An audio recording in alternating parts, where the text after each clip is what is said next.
Business services. और हम जिस टॉपिक पे थे वो है टाइप्स ऑफ बैंक अकाउंट्स। चलिए तो बच्चों नमस्कार, शुरू करते हैं बिजनेस स्टडीज का chapter number 4 types of bank. हमने कल पढ़ा था बिजनेस सर्विसेज क्या होती हैं, ये भी हमने सीखा था। आज हम ये देखते हैं टाइप्स ऑफ बैंक अकाउंट, कितने तरह के बैंक अकाउंट होते हैं। तो बैंक अकाउंट कितने तरह के होते हैं ये हम समझते हैं। बैंक होता है, एक तो क्या होता है सेविंग अकाउंट, एक तो क्या होता है सेविंग अकाउंट जो नॉर्मल पब्लिक ओपन करती है अपने पैसे को बचाने के लिए, बचत खाता। उसके बाद एक होता है करंट अकाउंट जो बिजनेसमैन के काम आता है, करंट अकाउंट। एक होता है fixed deposit account. Fixed deposit account एक एक आइटम को हम समझेंगे। उसके बाद जो अकाउंट होते हैं वो होते हैं recurring deposit, recurring deposit account. और एक होता है multiple option, multiple option deposit account. इस तरह से हमारे पास 5 तरीके के अकाउंट होते हैं और इनको हम डिस्कस करते हैं। अच्छे से आप इनको समझने की कोशिश कीजिए। सबसे पहला सेविंग अकाउंट का मतलब है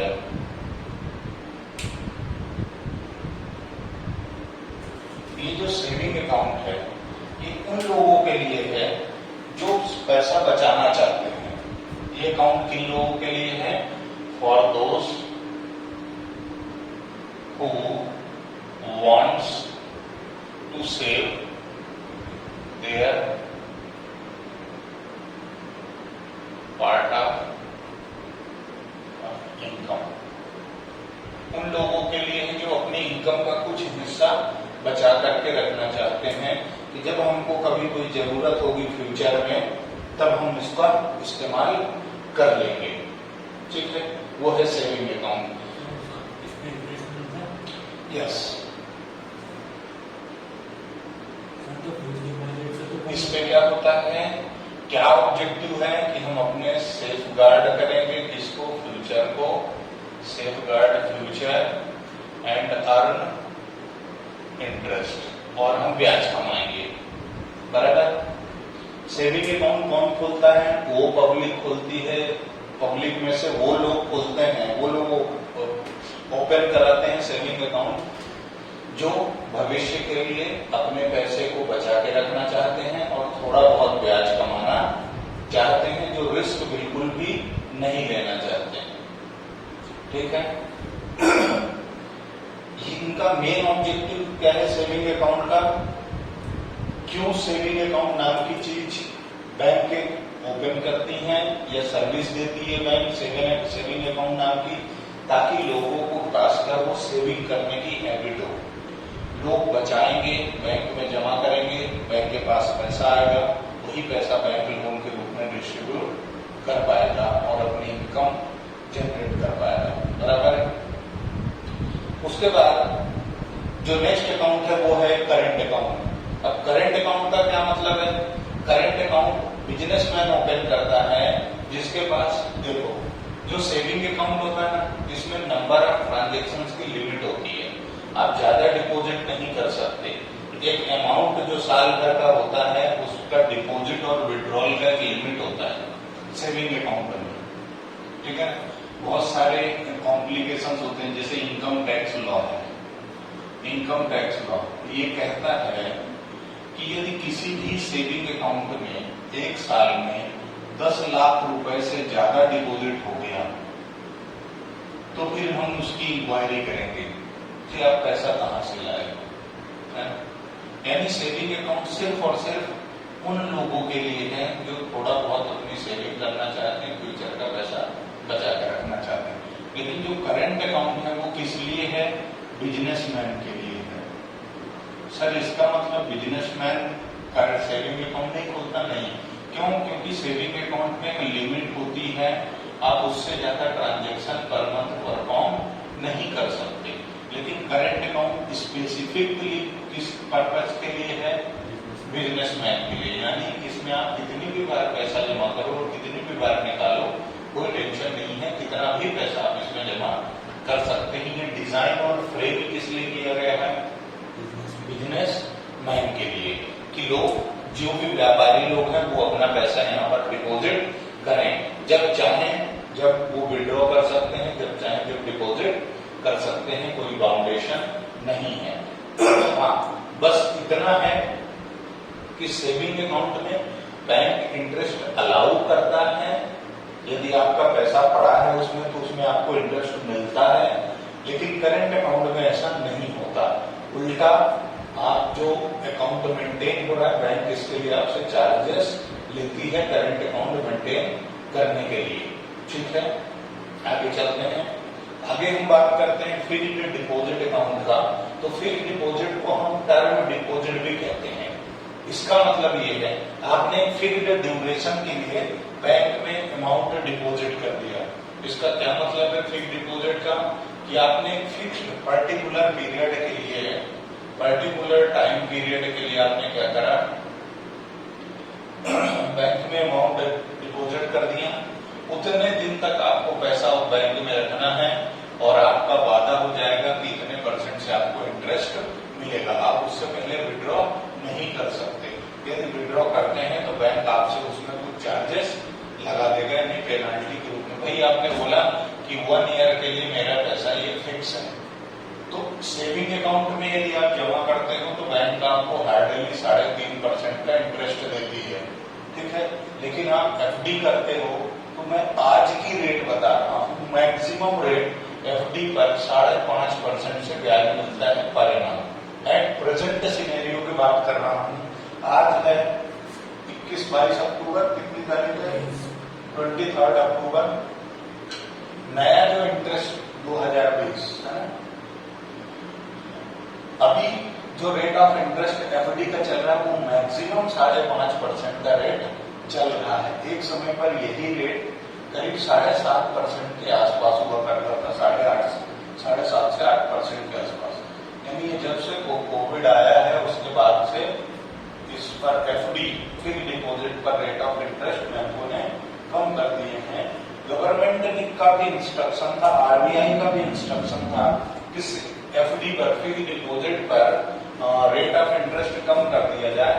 क्यों? क्योंकि लोगों की सेविंग करने की आदत पड़ गई थी और मनी को मोबिलाइज करने के लिए मार्केट में पैसे ही नहीं है, लोग खरीदने ही पसंद नहीं करते थे, रिस्क नहीं लेते थे।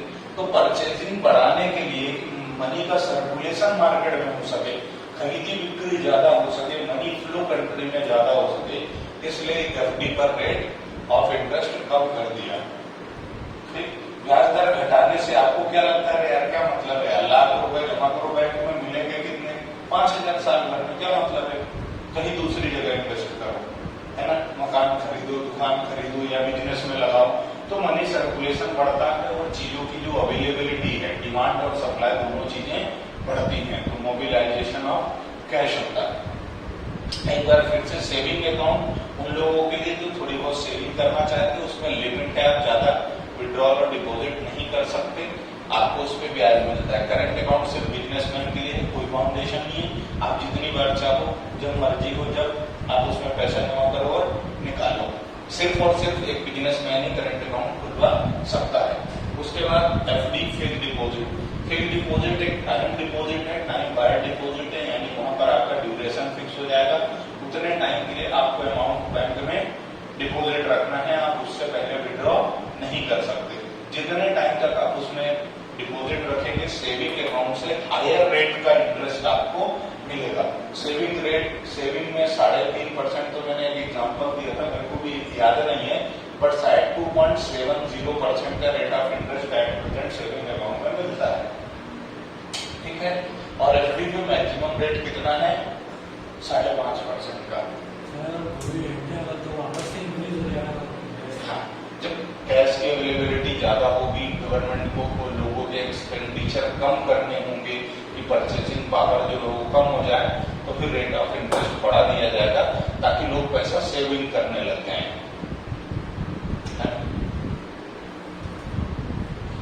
बराबर है, सेविंग अकाउंट हो गया, फिक्स डिपॉजिट हो गया। अब बात करते हैं रिकरिंग डिपॉजिट की। रिकरिंग का मतलब होता है नंबर ऑफ रिपीटेशन। एक ट्रांजेक्शन, एक चीज बार बार रिपीट होती है तो हम उसको बोलते हैं रिकरिंग। ठीक है, रिकरिंग का मतलब क्या है? वो लोग खोलते हैं जो रेगुलर सेविंग चाहते हैं और एक सर्टेन पीरियड के लिए higher rate of interest earn करना चाहते हैं। इसमें क्या है, आप डेली भी डिपॉजिट कर सकते हो, वीकली, मंथली, है ना, अमाउंट डिपॉजिट कर सकते हो। डेली भी, मंथली भी, वीकली भी आप इसमें पैसा जमा कर सकते हो कि रोज गए 100 रुपए जमा कर दिए, रोज गए 10 रुपए जमा कर दिए, रोज गए 1000 रुपए जमा कर दिए, ऐसा आप कर सकते हैं। फिक्स डिपॉजिट और सेविंग अकाउंट, इन दोनों से रेट ऑफ इंटरेस्ट यहाँ पर ज्यादा होता है। यहाँ पर रेट ऑफ इंटरेस्ट आपको ज्यादा मिलता है, लेकिन इसका एक टर्म होता है, 1 साल, 2 साल, 3 साल, 4 साल, 5 साल। आप उससे पहले कभी भी पैसा विड्रॉ नहीं कर सकते। जो भी आपका टर्म डिसाइड हो जाएगा उतने पीरियड तक आपको, उतने टाइम तक आपको पैसा रेगुलर डिपॉजिट करना पड़ेगा। क्लियर? अपनी मर्जी बैंक से जाकर के आप इसकी, ये पोस्ट ऑफिस वगैरह में भी होता है, आरडी बोलते हैं इसको। जैसे फिक्स डिपॉजिट को एफडी बोलते हैं, ऐसे इसको आरडी बोला जाता है, रिकरिंग डिपॉजिट। पहले बहुत सारे लोग करते थे, अब तो लोग बात दूसरी चीजों में मनी इन्वेस्ट करने लगे हैं। उसके बाद मल्टीपल ऑप्शन डिपॉजिट अकाउंट, यानी आपका एक ही अकाउंट है, इसमें बहुत सारी चीजें आपको फैसिलिटी मिलेंगी। जैसे multiple option deposit account is a combination of saving bank account and fixed deposit, यानी ये दोनों अकाउंट का क्या है, कॉम्बिनेशन है। सेविंग अकाउंट और एफडी, इन दोनों अकाउंट का ज्वाइंट ऑपरेशन होता है यहाँ पर, है ना। मल्टीपल चॉइस है कि आप mode of account interlinks the saving bank account with deposit account and any amount in excess of predetermined amount is automatic. देखो क्या होता है बच्चों,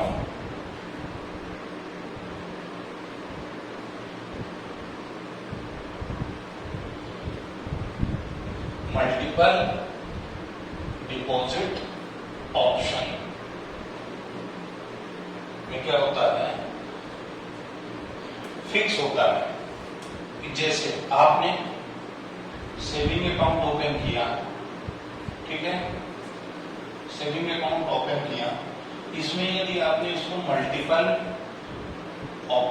ऑप्शन डिपॉजिट स्कीम में किया है तो आपको क्या किया जाएगा, बैंक आपको एक ऑफर देगी कि आप क्या करो, जो भी आपका डिपॉजिट है, मान लीजिए 25,000 से यदि आपका ऊपर बैलेंस होता है, 25,000 रुपए से जिस दिन आपका बैलेंस ज्यादा होगा, हम उस अमाउंट को एफडी में ट्रांसफर कर देंगे ऑटोमेटिकली। मतलब यदि आपके अकाउंट में किसी दिन यदि बैलेंस हुआ 30,000 का, तो हम आपके अकाउंट में, सेविंग अकाउंट में कितना रखेंगे, 25। इसका जो एक्सेस अमाउंट है 5,000 का, उसको हम क्या करेंगे, एफडी में ट्रांसफर कर देंगे। यानी 25,000 पर तो नॉर्मल सेविंग चलेगी और ये जो एक्स्ट्रा 5,000 है इस पर हम एफडी का ब्याज रेट आपको देंगे। बराबर। अच्छा सर, जैसे मान लो मेरे पास 60,000 है तो 60 में से 25 तो आपके सेविंग में रहेंगे, एक्सेस अमाउंट कितना हुआ 35,000 आपके एफडी में ट्रांसफर हो जाएंगे और 35,000 में आपको एफडी के ब्याज रेट से इंटरेस्ट मिलेगा और इसमें सेविंग मिलेगा, ऑटोमेटिकली ये जाएगा। हाँ, इस पर अलग मिलेगा, इस पर अलग मिलेगा। इसको तो अपन कभी भी विड्रॉ कर सकते हैं। हाँ, विड्रॉ कर सकते हो, लेकिन जितने टाइम तक ये पड़ा रहेगा उतने टाइम तक इस पर चार्ज जो आपको ब्याज मिलेगा वो एफडी के रेट से मिलेगा। इसीलिए इसको नाम क्या दिया गया, फैसिलिटी क्या दी गई है, मल्टीपल ऑप्शन डिपॉजिट। नहीं, सिर्फ सेविंग के साथ इसका टैक्स होता है।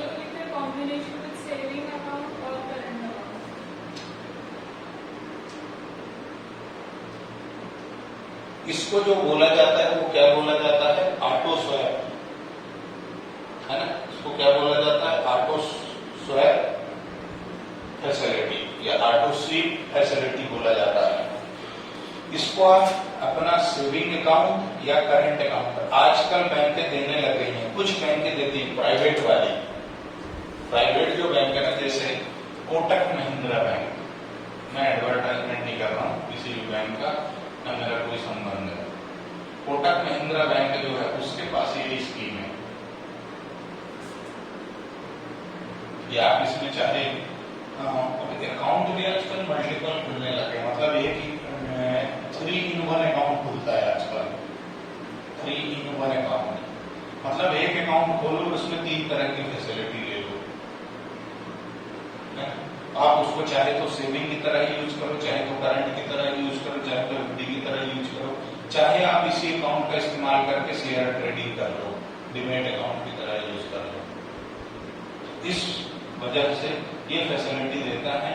और यहाँ पर अलग अलग है, जैसे आपका मान लो 50,000 या फिर 1 लाख से ऊपर जो भी डिपॉजिट जाएगा तो ये रेट ऑफ इंटरेस्ट आपको एफडी वाला देते हैं, है ना। ये ऑफर्स यहाँ पर मिलते हैं, बराबर। आगे बढ़ सकता हूँ। टाइप्स ऑफ बैंक अकाउंट में 5 पे, saving account, current account, recurring deposit, fixed deposit और मल्टीपल ऑप्शन डिपॉजिट, जो कि सेविंग और करंट अकाउंट के साथ कॉम्बिनेशन बनाता है, जिसमें एक लिमिट से ज्यादा अमाउंट यदि आपके बैंक में पड़ा है तो ऑटोमेटिकली कहाँ चला जाएगा, एफडी में ट्रांसफर हो जाएगा।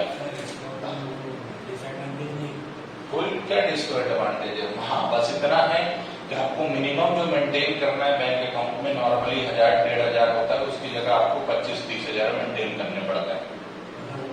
उतना अमाउंट बैंक में होना ही होना चाहिए, नहीं तो फिर चार्ज बहुत ज्यादा लगता है। यही है और कुछ नहीं है, ठीक है। आगे बढ़े, बराबर, लेट्स मूव। तो देखो अब आते हैं बैंकिंग सर्विसेज की तरफ। बैंकिंग सर्विसेज की तरफ, यानी बैंक हमको और क्या सेवाएं देती है। तो बैंक हमको सर्विस देती है बैंक ड्राफ्ट की, बैंक ड्राफ्ट की सर्विस देती है। बैंक ड्राफ्ट का मतलब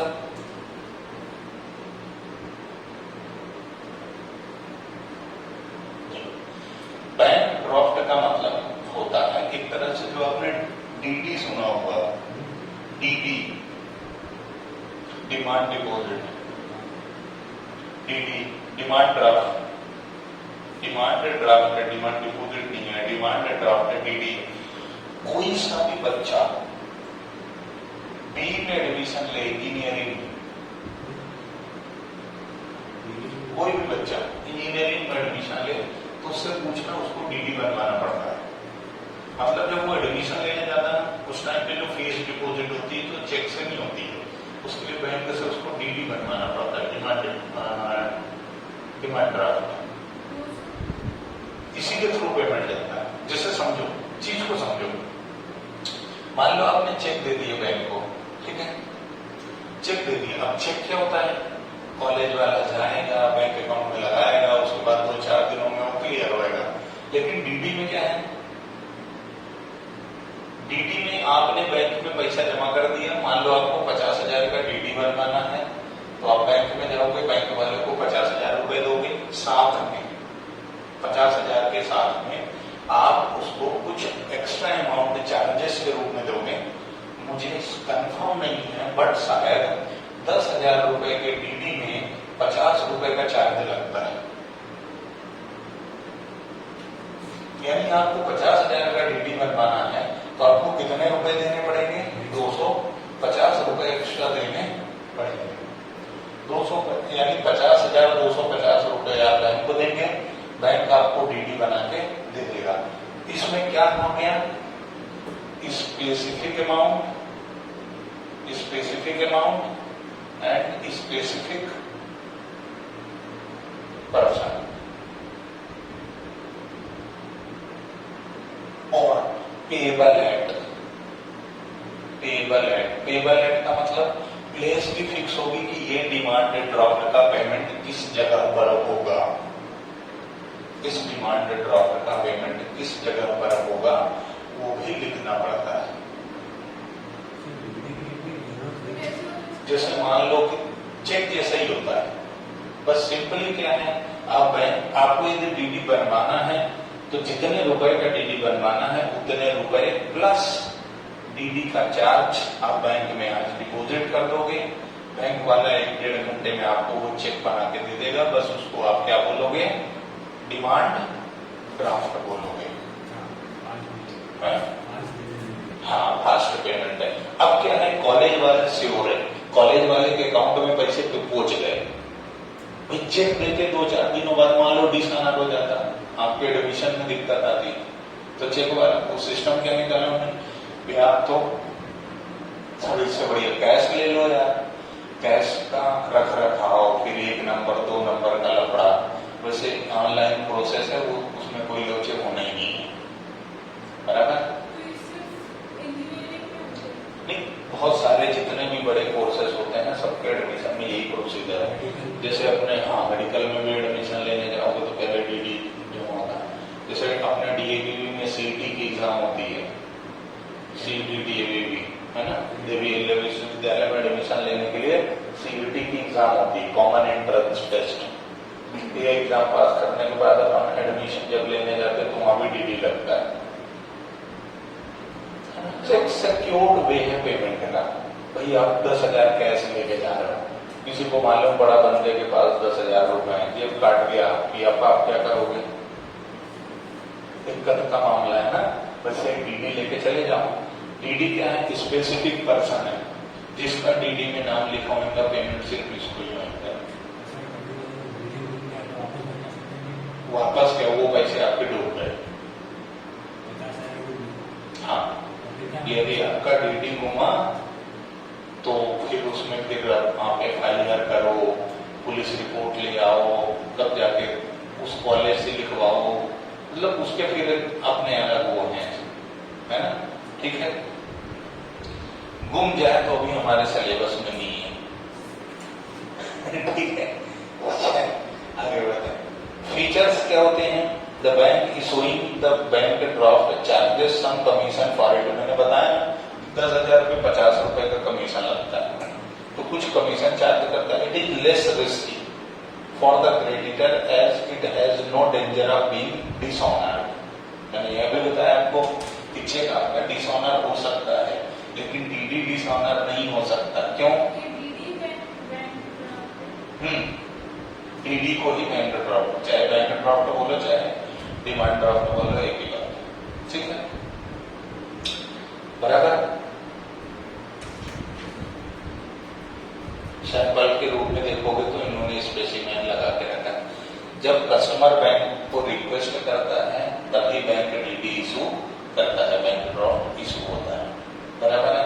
इसमें किस ब्रांच में पैसे जमा हुए हैं, किसने अप्लाई किया था, मतलब किसने डीडी बनवाया है, और कहाँ पेमेंट होना है, सारी चीजें लिखी रहती हैं।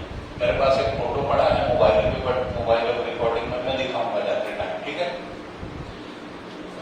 It must be noted that a bank draft is always payable on demand. सिर्फ डिमांड पर ही पेबल होता है, यानी आपके पास डीडी है तो उससे कोई लेना देना नहीं। आप जब तक बैंक में नहीं ले जाओगे तब तक आपको पैसा नहीं मिलेगा।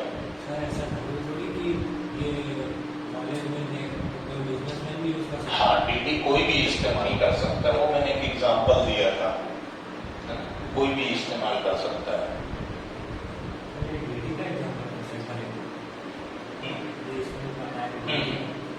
ये फोटो जो है इस बुक में फोटो छपा है, सारी बुक में फोटो छपा मिल जाता है। बैंक ड्राफ्ट या फिर डिमांड ड्राफ्ट, आप इसको कुछ भी कह सकते हो, ठीक है।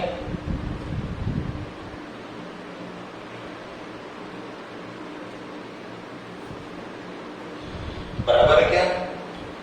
आगे बढ़े, चलो थोड़ा हम धीरे धीरे आगे बढ़ रहे हैं, स्पीड बढ़ाओ। देखो, तो बैंकिंग सर्विसेज में हमने पहला पढ़ा बैंक ड्राफ्ट, या फिर इसी का दूसरा नाम है डिमांड ड्राफ्ट। इसके बाद जो हमारी दूसरी सर्विस है वो है bank overdraft, bankers cheque, bankers cheque, ठीक है। और इसी को दूसरे शब्दों में बोला जाता है पे ऑर्डर। चेक तो आपको मालूम है, बैंकर्स चेक का मतलब वही है जो आप जानते हो, ठीक है। नॉर्मल सी चीज है, इसमें कुछ खास नहीं है। सिमिलर बैंक ड्राफ्ट के जैसा ही होता है, बस इसमें क्या है, आपका जहां अकाउंट होगा वहां से आपको एक पे स्लिप मिल जाएगी। आप उसमें जिसको भी पेमेंट देना है उसका नाम लिखो, अमाउंट लिखो, अपने साइन करो, उस बंदे को दे दो, बराबर। चेक है, बिल्कुल ये चेक है। बैंकर्स चेक बोलो, पे ऑर्डर बोलो या सिर्फ चेक बोलो, एक ही बात है, बराबर। उसके बाद तीसरी जो चीज है वो है bank overdraft, bank OD. OD मतलब ओवर ड्राफ्ट। ओवर का मतलब होता है अधिक और ड्राफ्ट मतलब विड्रॉ। तो बैंक ओवरड्राफ्ट का मतलब ये है, बैंक स्पेशली जिनके पास करंट अकाउंट होता है यानी बिजनेसमैन को एक फैसिलिटी देता है कि आपके अकाउंट में यदि पैसा नहीं भी है तो भी आपके बिहाफ पर हम पेमेंट कर देंगे। एक लिमिट रहती है उसकी। मान लो आप बहुत अच्छे बिजनेसमैन हो, रेगुलर फ्रीक्वेंट आपके ट्रांजेक्शन होते हैं आपके बैंक अकाउंट, बैंक से रिलेशन बहुत अच्छे हैं, आप बहुत ट्रस्टवर्दी कस्टमर हो बैंक के, तो बैंक आपको लिमिट देता है। मान लो बैंक ने आपको लिमिट दे दी 1 लाख की,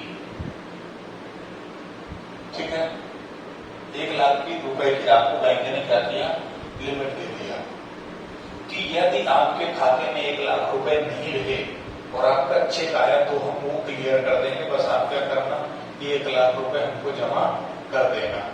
इसके लिए दिया जाता है 10 से 15 दिन का टाइम, है ना।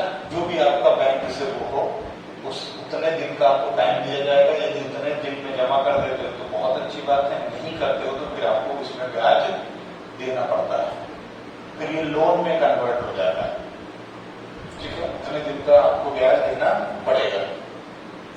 उसके बाद एक और चीज होती है जिसको बोला जाता है क्रेडिट कार्ड।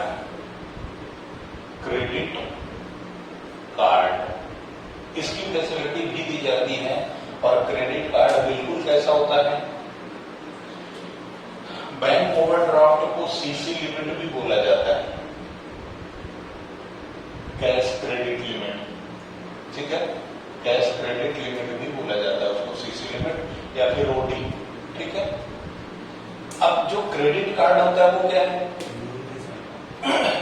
जैसे आपका एटीएम है, एटीएम डेबिट कार्ड होता है, यानी जैसे आपके सिम कार्ड 2 तरह के होते हैं। मोबाइल का जो सिम कार्ड होता है वो 2 तरीके से काम करता है, एक होता है प्रीपेड और दूसरा होता है पोस्टपेड। प्रीपेड में पहले आप बैलेंस डलाते हो, रिचार्ज करते हो, उसके बाद आप उसको यूज करते हो। पोस्टपेड में पहले एंजॉय करते हो, उसके बाद आप उसका महीने के बाद पेमेंट कर देते हो, बराबर है। क्रेडिट कार्ड और डेबिट कार्ड भी सेम वैसे ही होते हैं। डेबिट कार्ड मतलब आपके बैंक अकाउंट में पैसा पड़ा है तो आप उसको यूज कर सकते हो, यानी पहले आपको बैंक में पैसे जमा करना है, फिर डेबिट कार्ड के थ्रू आपको उसका एंजॉयमेंट करना है, इस्तेमाल करना है।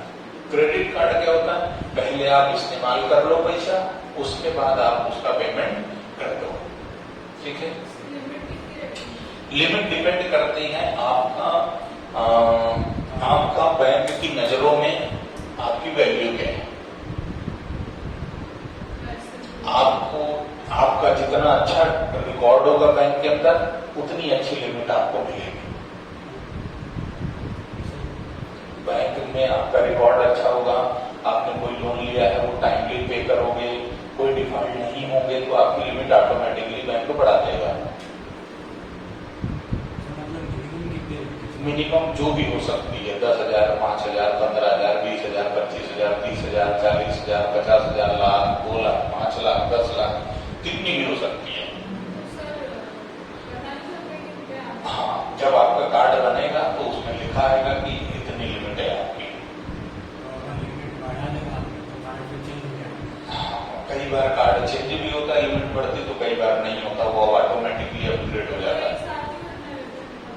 नहीं, अब समझ लो क्रेडिट कार्ड काम कैसे करता है। क्या होता है इसमें, मान लो एक स्टेटमेंट जनरेट करने की डेट होती है, स्टेटमेंट जनरेट होता है, मतलब मान लो कि आपको हर एक तारीख को, फर्स्ट तारीख को आपको क्या होता है, कार्ड का स्टेटमेंट जनरेट होता है। यानी आप एक तारीख को खर्च करोगे, एक मान लो कि ये क्या है अक्टूबर को, तो इसका पेमेंट आपको 50 दिन की का टाइम मिलता है, 50 डेज के अंदर पेमेंट करना है। यानी सर आप 2 अक्टूबर को खर्च करेंगे तो इसके लिए 49 डेज बचेंगे आपके पास पेमेंट करने के लिए। यानी सर मैं 3 अक्टूबर को यदि करूंगा तो मेरे पास 48 डेज के अंदर पेमेंट करना रहेगा, है ना। 1 तारीख से शुरू होगा, 30 डेज में आपका स्टेटमेंट बनेगा, तो यानी 30 अक्टूबर को आपको क्या बन जाएगा, स्टेटमेंट बन जाएगा। ये 30 अक्टूबर, इस 1 अक्टूबर से लेके 30 अक्टूबर के बीच में जो भी आप खर्च करेंगे, इसके पेमेंट करने के लिए आपके पास 20 डेज एक्स्ट्रा मिलते हैं। यानी आपको पेमेंट जो करना पड़ेगा 1 अक्टूबर से लेकर के 30 अक्टूबर के बीच आप जितना भी क्रेडिट कार्ड का इस्तेमाल करेंगे, उस पूरे पैसे का पेमेंट आपको 20 नवंबर तक करना पड़ेगा। इस तरीके से आपको फैसिलिटी मिलती है। 1-1.5 महीने आपको एक तरह से उधार पैसा मिला है, टाइम पे जमा कर दो तो कुछ नहीं लगता। यदि टाइम पे जमा ना करो तो bank wise rate of interest अलग अलग होते हैं, पेनाल्टी अलग लगती है। पेनाल्टी 500 रुपए से लेकर के 1000 रुपए के बीच लगी जाती, भले 1 रुपए का डिपॉजिट हो, और उस पर ब्याज लगता है 3.5% के करीब पर मंथ। यदि आप एक दिन भी लेट हुए, आपका पेमेंट डेट 20 नवंबर है, आपने पेमेंट 21 नवंबर को किया, तो आपको ये पेनाल्टी लग जाएगी 500 से 1000 रुपए के बीच में, प्लस ब्याज अलग लग जाएगा। That means sir credit card का इस्तेमाल बहुत सावधानी से करना चाहिए, ठीक है। बनता कब है, जब आपका रिकॉर्ड अच्छा हो। सर आपके पास है, हाँ मेरे पास है, मेरे पास 5-6 हैं, हाँ, और सबकी लिमिट लाख रुपए से ऊपर है। कितने बनवा लो, उसका कुछ होना चाहिए, इनकम वगैरह का प्रूफ लगता है ना, और आपका रिकॉर्ड अच्छा होना चाहिए, तो आपको बन जाता है। जैसे अपने कोचिंग का करंट अकाउंट है, इसकी वजह से जहां मेरा करंट अकाउंट है उन्होंने दे दिया, 3-4 साल तक मैंने काम चलाया, अच्छा ऑपरेशन मिला तो उन्होंने अपने को ऑफर दे दिए। सर वो आगे से क्रेडिट कार्ड का पूछते क्या? बिल्कुल आगे से पूछते हैं, आपका रिकॉर्ड अच्छा होगा। मैंने क्या बोला कि यदि आपने कोई लोन ले लिया और उस पर रिपेमेंट टाइमली कर दिया तो बैंक आपको बहुत सारी फैसिलिटी देगी, और यदि आपने डिफॉल्ट कर दिया तो फिर आपसे सारी फैसिलिटी तो कोई बात नहीं। अब फिर अब आप इनकम प्रूफ दो, सैलरीड हो तो सैलरी स्लिप दो, उसके बेसिस में लिमिट आपकी तैयार होगी क्रेडिट कार्ड की। या आपके पास फिक्स डिपॉजिट है तो उसका 85% या 90% का बन जाता है कार्ड, पर आप फिर वो एफडी तब तक नहीं तोड़ सकते जब तक कार्ड का पूरा पेमेंट ना हो। मतलब डेबिट कार्ड में क्या है, आपके अकाउंट में पैसा जमा करोगे उसके बाद यूज कर सकते हो। क्रेडिट कार्ड में क्या है, पहले यूज कर लो, उसके बाद जब भी डेट आए पेमेंट करते चले जाओ। दोनों का यूज अपने अपनी जगह। आपको ध्यान रखना पड़ेगा ड्यू डेट के अंदर पेमेंट करने का। लिमिट जो होगी आप उतना यूज कर सकते हैं, खर्चे बढ़ जाते हैं, इसलिए क्रेडिट कार्ड नहीं बनवाना चाहिए। कार्ड होता है तो आदमी के कहीं भी कार्ड फंसाया निकला है, कल देखेंगे, आज तो है ना मजे लेते। मेरा कई महीने बहुत ज्यादा बजट चला जाता है, एक साथ बर्डन आ जाता है, बिल्कुल है ना। अच्छा, हर चीज के सिक्के के 2 साइड होते हैं, कुछ अच्छा होता है कुछ खराब होता है। हर चीज का एक कुछ एडवांटेज और डिसएडवांटेज है। मेरे अंदर कुछ अच्छाई है तो कुछ बुराई भी होंगी। किसी किसी को मैं अच्छा लगता हूँ, किसी को बुरा लगता हूँ, ऐसी हर सारी की सारी फैसिलिटीज अच्छी है। बस इतना है कि यदि आप कोई भी काम टाइमली करते जाओगे तो आपको कभी समस्याएं नहीं आएंगी। आगे बढ़े। अब बैंकिंग हमको एक और फैसिलिटी देती है जिसको हम बोलते हैं ई बैंकिंग। ई बैंकिंग यानी इलेक्ट्रॉनिक बैंकिंग, जिसमें हम इंटरनेट का इस्तेमाल करते हैं, ऑनलाइन ट्रांजेक्शन जिसको बोल सकते हैं आप, ठीक है। तो ई बैंकिंग में क्या है, आपके पास क्या क्या चीजें फैसिलिटियां मिल रही हैं। अब समझना, हमारा जितना भी सिलेबस डिजाइंड है या हमको जो भी कॉन्सेप्ट पढ़ाया जाता है, वो सारे कॉन्सेप्ट पुराने सिनेरियो पे डेवलप किए गए थे, है ना। तुमको कई बार लगता होगा, कुछ चीजें पढ़ते पढ़ते यूं फील होता होगा कि अरे यार ये ऐसा होता भी है क्या, तो क्यों लिखा है बुक में फिर, जब ऐसा होता ही नहीं है, रियलिटी तो कुछ और है ना। तो ऐसा इसलिए है कि क्योंकि ये तब कॉन्सेप्ट डेवलप हुए थे जब ये आज का जो सिनेरियो है ये सिनेरियो नहीं था, है ना। ऑनलाइन ट्रांजैक्शन आज हो रहे हैं, आज से 10 साल पहले नहीं होते थे। आज से 10 साल पहले आपको मोबाइल में बैलेंस डालना है तो दुकान जाना पड़ता था, कार्ड आता था वो स्क्रैच करके डालो, या मोबाइल में सिम आती थी स्पेशल टाइप की, उससे ही डलता था दुकान में जाके। आज तो हम बैंक अकाउंट से ही कर लेते हैं, है ना। सिनेरियो चेंज हो गया, समय बदला, तो हो सकता है कुछ कॉन्सेप्ट आपको ऑड लगे। आप डाउट ये ध्यान में रख के पूछें कि जब ये कॉन्सेप्ट डेवलप हुआ था तब का सिनेरियो कुछ और था और आज का कुछ और है। हाँ, ये चीजें धीरे धीरे अपग्रेड हो रही हैं, आपकी बुक्स भी धीरे धीरे अपग्रेड हो रही हैं। इसी का नतीजा है कि आपको ई बैंकिंग नाम का कॉन्सेप्ट यहाँ पर इंसर्ट हुआ, ठीक है। आगे बढ़े, किसी को कोई डाउट है, पूछना है, ज्ञान बहुत है मेरे को इस फील्ड का, है ना। आगे चलें। In the recent times, there has been a growth of internet and e-commerce. Recent time में मतलब जो सिनेरियो चल रहा है इसमें इंटरनेट ने बहुत ज्यादा ग्रोथ की, और जो ई कॉमर्स है, इलेक्ट्रॉनिक कॉमर्स है, ऑनलाइन जो ट्रांजेक्शन है, उन्होंने अपना क्या कर लिया, काम बढ़ा लिया। Everyday life transforming to the world into digital global village। जो हमारा सिर्फ विलेज था, गांव था, वो गांव किसमें बदल रहा है, डिजिटल हो रहा है ना। इलेक्ट्रॉनिक इस्तेमाल बढ़ा रहा है और ऐसा काम ग्लोबली हो रहा है, पूरे विश्व में हो रहा है।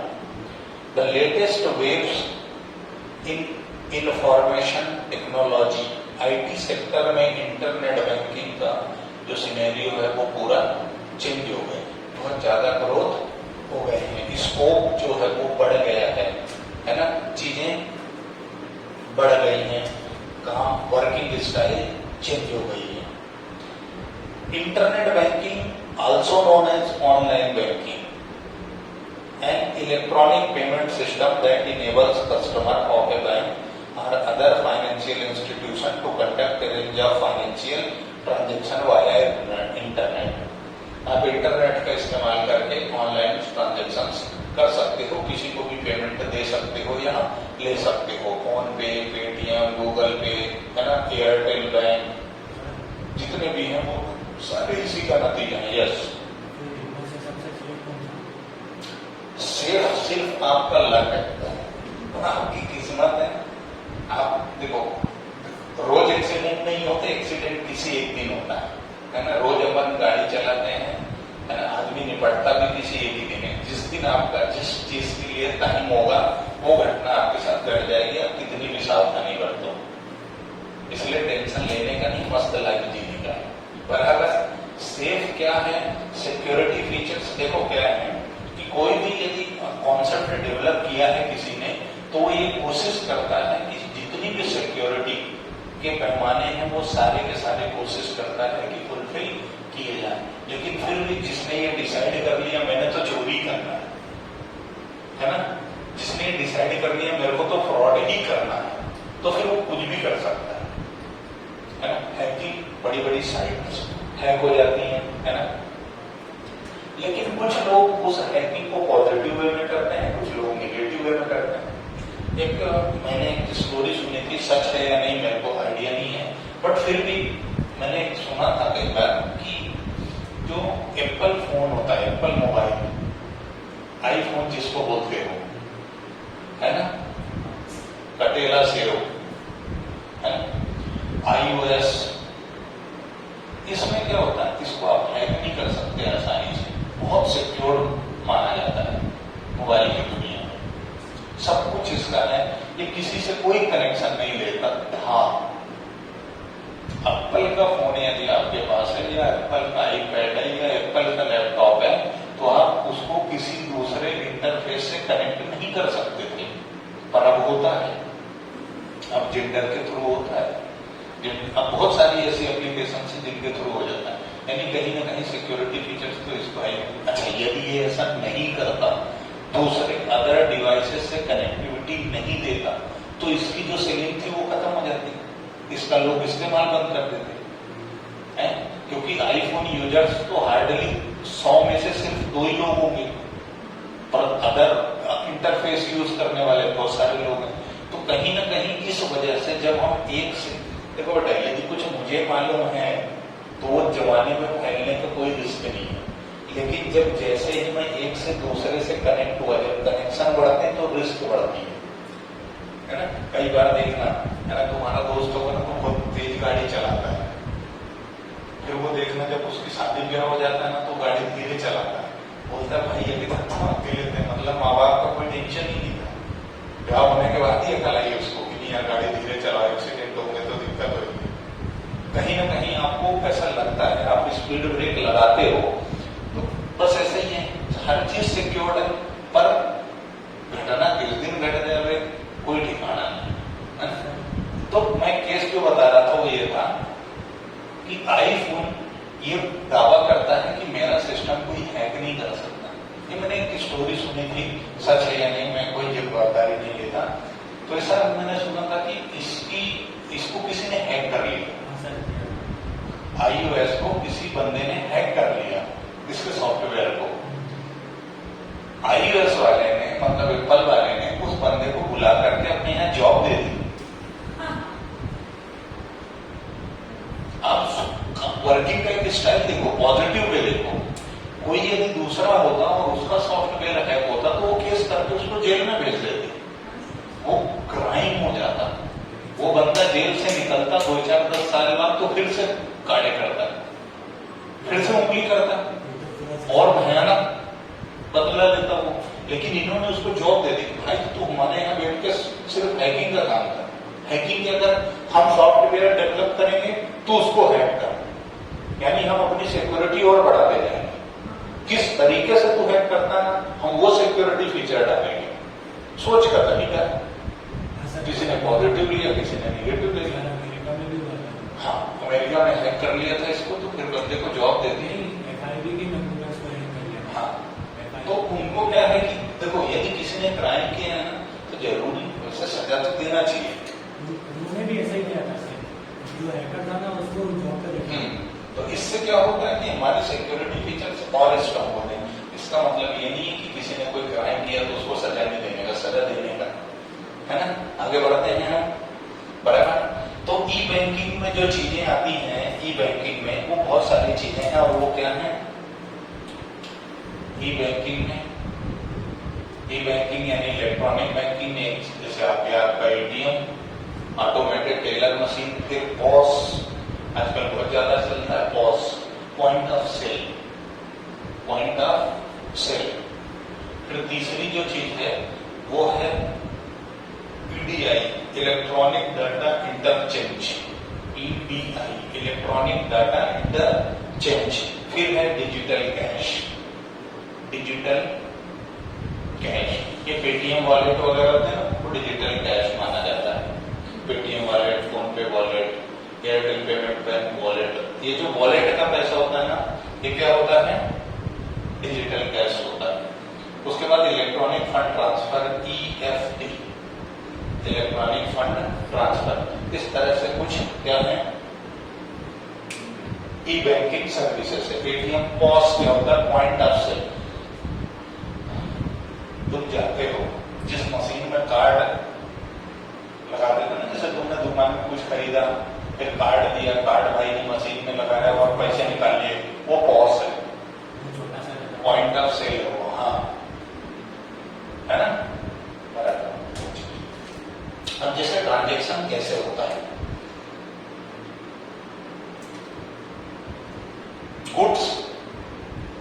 गुड्स आप किसी को, गुड्स या सर्विसेज किसी को दोगे, उसके बदले आप पेमेंट लोगे। अब पेमेंट लेने का दो तरीका होता है, या तो कैश ले लो या फिर डिजिटली जाओ, है ना, डिजिटल जाओ यानी नाम कैश में जाओ। तो देखो ऐसा,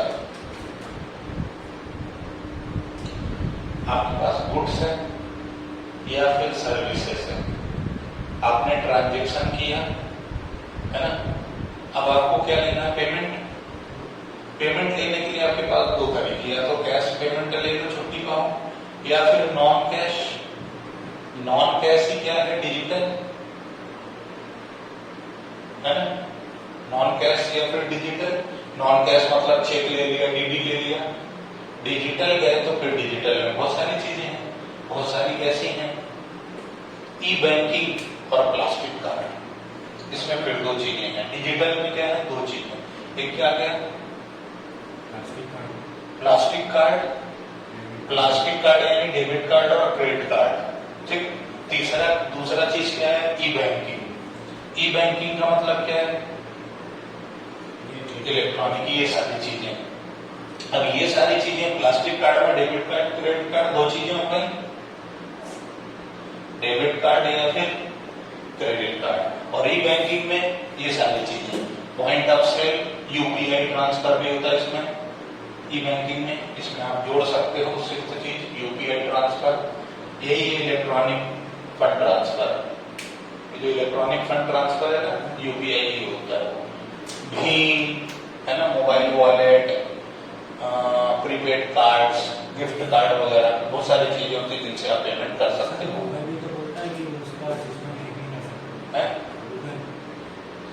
देखो मैंने क्या बोला, सबसे सिक्योर्ड इंटरफेस माना जाता है आईफोन,